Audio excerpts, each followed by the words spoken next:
पाये विश्वोपत्यादि तवे तापत्रय विनाशाय श्री कृष्णाय वयम नमः। बोलो सच्चिदानंद भगवान की जय, भक्त जनों की जय, संत समाज की जय। आइए नित्य की भांति आज पुनः श्रीमद् भागवत के श्लोक का अर्थ आपके सामने प्रस्तुत है। कल मैंने आपको बताया था कि आत्मदेव और यति का संवाद।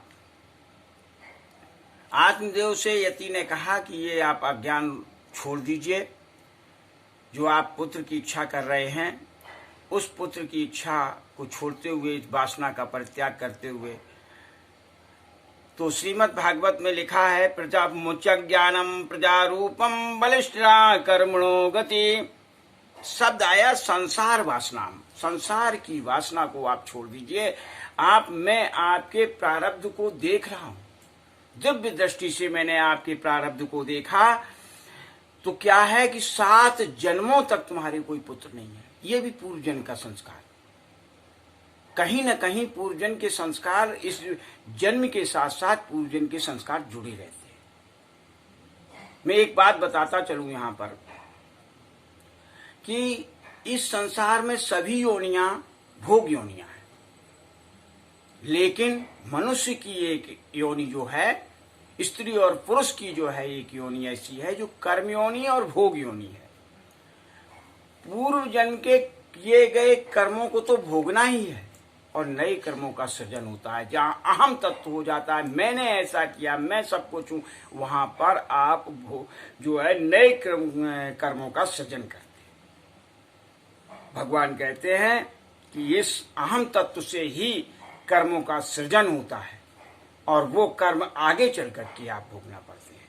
एक बात और बता दूं, श्लोक का अर्थ होगा वो होगा कि तो सब लोग ज्यादातर हमारे संसार में, समाज में लोग कहते हैं कर्म प्रधान विश्व रचना का। बिल्कुल सही है, लेकिन आज का कर्म कल का भाग्य बनेगा और कल का कर्म आज का भाग्य है।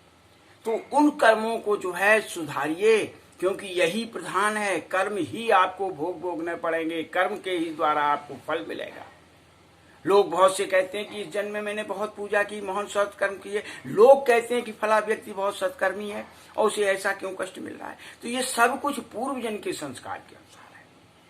तो आज ही से आपको अपने को सुधारना चाहिए। हमने पहले बताया था कि जो है सैकड़ों जन्मों के बाद, हजारों सहस्रार जन्माने के बाद जो है आपको जो है भगवान की भक्ति प्राप्त होती है, अच्छे कर्म प्राप्त होते हैं, अच्छे भोग प्राप्त होते हैं। तो ये यति जी कहते हैं कि मैंने पूर्व जन्मों को आपको देखा, आपके 7 जन्म तक कहीं पुत्र दिखाई नहीं दे रहा है। आपको पुत्र की प्राप्ति 7 जन्म तक नहीं है, फिर आप हट क्यों कर रहे हैं। और उन्होंने एक बात कहा, संन्यासे सर्वथा सुखम। संन्यास में हर तरह से सुख है, किसी में और सुख नहीं। एक बात श्रीमद् भागवत में एक जगह और आया है कि न तो राजा चक्रवर्ती राजा को सुख है, न इंद्र को सुख है। सुख है तो केवल मुनि एकांत जीवना, एकांत में निवास करने वाले मुनि को है, अर्थात सन्यासी को है, जिसने संपूर्ण परित्याग सब कुछ कर दिया है। त्याग की भावना जिसके अंदर आ गई है, संसार से विरक्ति जिसको हो गई है, बस उसी को सुख है। शेष किसी को सुख नहीं है। हाँ, सुख की अनुभूति होती है, लेकिन सुख प्राप्त नहीं होता है।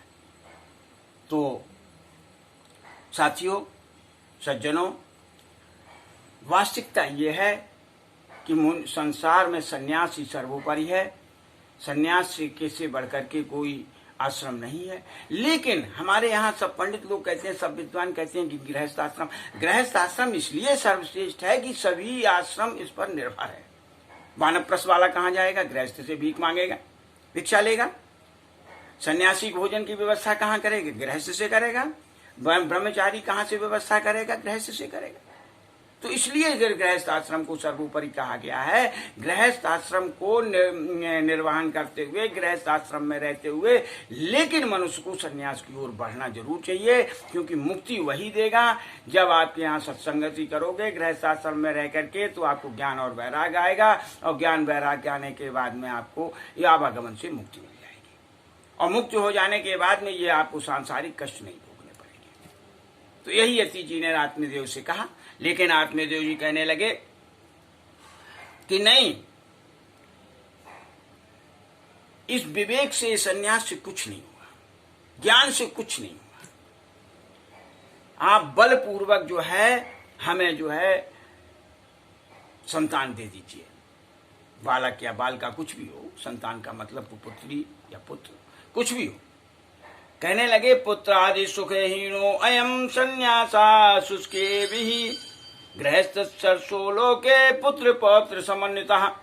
कहते हैं कि पुत्रादि सुख का हीन जो है सन्यासी जो है वो का जीवन शुष्क है, नीरस है, आनंदमय नहीं है।